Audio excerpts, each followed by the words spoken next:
Halo, assalamualaikum warahmatullahi wabarakatuh, sahabat. Gua kali ini pengen test ride nih perjalanan dari rumah gua di Tangerang Kabupaten sampai dengan stasiun, tapi nggak stasiun sih, ke rumah nyokap gua. Sampai dengan sana ya perjalanan sekitar 30 menitan kurang lebih kalau misalkan lancar. Kalau misalkan macet ya agak lewat dikit lah dari 30 menit. Terus kira-kira impresinya gimana nih bawa motor Vespa LX125? Gue bakalan ceritain nih di sini nih. Oke, Pak, mari Pak. Moga-moga, Pak. Iya Pak. Iya Pak. Oke sahabat, kita lanjut lagi nih. Gue pengen ceritain impresinya ya sama konsumsi bensinnya, konsumsi BBM-nya. Ini ternyata LX125 Vespa Piaggio itu konsumsi bensinnya kalau misalkan gua isi sekitar 70.000 itu Pertamax itu kurang lebih hampir 7 hari sahabat habis bensinnya, atau tinggal ya seperti inilah nih kondisinya ya.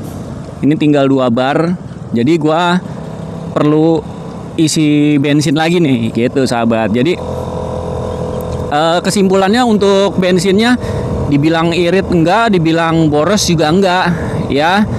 Perjalanan kurang lebih sekitar 24 kilo ya pulang balik.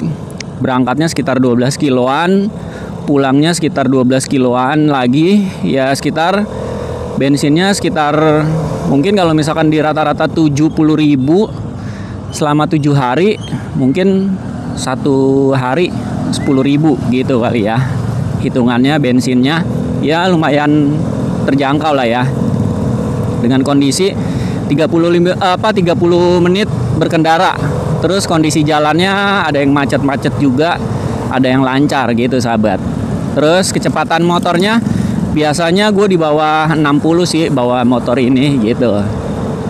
Terus udah ya, kalau untuk BBM-nya atau bensinnya itu segitu 70.000 seminggu.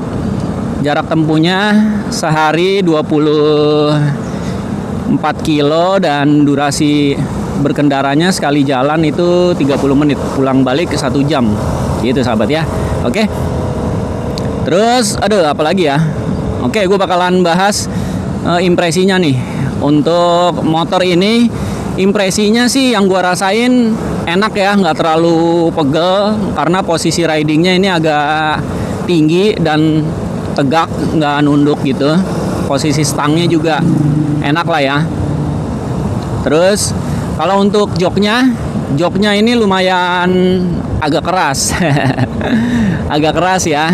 Terus ya kalau untuk ini kan gue tiap hari boncengan sama istri gue. Kalau untuk boncengan ini agak kurang rekomen sih, kecuali footstepnya yang belakang itu ditambahin footstep. Jadi si orang yang dibonceng di belakang itu lebih enak lah gitu ya posisi ridingnya. Terus gue juga yang nyetir di depan bawa Vespanya juga lumayan enak posisi duduknya gitu.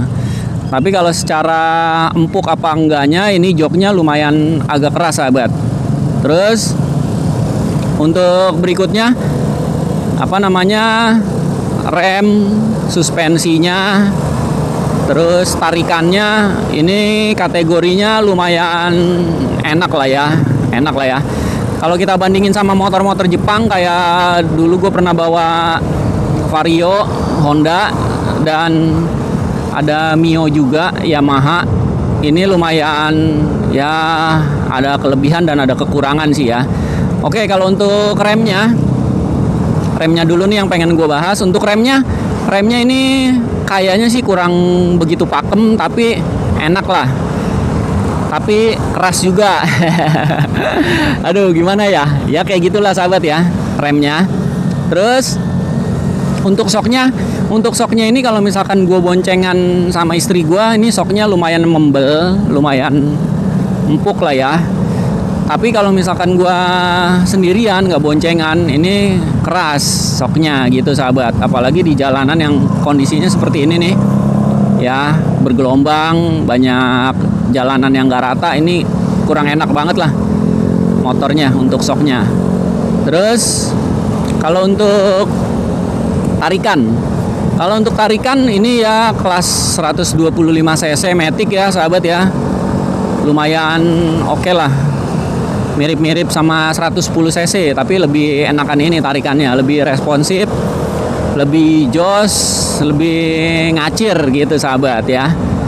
Dan ini handlingnya pada saat dibawa gitu sahabat lumayan stabil, enak. Cuma perlu adaptasi aja. Kalau misalkan motor-motor Jepang itu kan lebih pendek ya, jadi lebih apa ya, lebih beda lah, ini tinggi posisinya, jadi harus perlu adaptasi untuk beloknya, nikungnya, sama dibawa agak-agak ngebutnya gitu ya. Tapi sampai saat sini sih gue belum pernah bawa lebih dari 70-an lah paling. Gitu sahabat ya. Jadi menurut gue motor Vespa ini secara apa ya, secara worth it atau enggak untuk dimiliki buat dipakai sehari-hari, menurut gue sih jangan. Menurut gue jangan dipakai untuk sehari-hari, karena satu yang tadi gue sebutkan di awal ya. Terus yang kedua adalah ini motornya motor mungkin boleh dibilang apa ya, berkelas gitu, motornya lebih berkelas. Jadi kalau misalkan kalian bawa sehari-hari, terus kalian apa namanya ya, parkir di lokasi yang terkena panas matahari, ini sayang banget gitu sahabat. Apalagi kena matahari, terus kena hujan juga, terus kena becek-becekan juga, sayang gitu sahabat. Itu aja sih kalau misalkan motor yang buat sehari-hari, buat disiksa lah istilahnya ya. Ya mungkin lebih baiknya pakai Yamaha atau Honda. Seperti orang-orang pada umumnya lah, kalau misalkan sehari-hari mereka pasti Yamaha atau Honda buat disiksa gitu motornya. Tapi kalau misalkan motor ini kan buat hobi-hobian, buat seneng-senengan, buat stylish gitu ya, buat fashion, lebih cocok, lebih oke gitu sahabat. Oke, ini sahabat gua sampaikan kondisi jalannya setiap hari yang gua lalui kayak gini nih, macet-macet kayak gini sahabat, antri, banyak motor dan mobil yang pada apa namanya, tersendat. Ini ada perbaikan jalan soalnya, jadi otomatis macetnya parah gitu, kita harus rebutan. Dan kondisi macet yang kayak gini sahabat, untuk motor Vespa ini ya lumayan oke lah. Tapi seperti yang gua sampaikan, memang ini motornya lebih tinggi daripada motor Jepang. Otomatis secara riding juga kakinya tuh kayak kurang gimana gitu ya. Tinggi gitu sahabat ya. Nih tuh ya, gue masih jinjit. Jadi ya pilihan ada di kalian sahabat. Kalau misalkan kalian pengen motor yang buat harian, saran gue sih pakainya jangan Vespa. Kalau misalkan buat hobi-hobian ya boleh lah, buat koleksi-koleksian gitu ya. Lifestyle-nya tuh, fashionable-nya tuh dapet banget. Ini gue pakai tapi motornya harian ya sahabat ya. Untuk dari rumah gue berangkat yang tadi sampai ke rumah nyokap gue. Habis itu gue nyambung lagi ke stasiun gitu sahabat, kereta, naik kereta.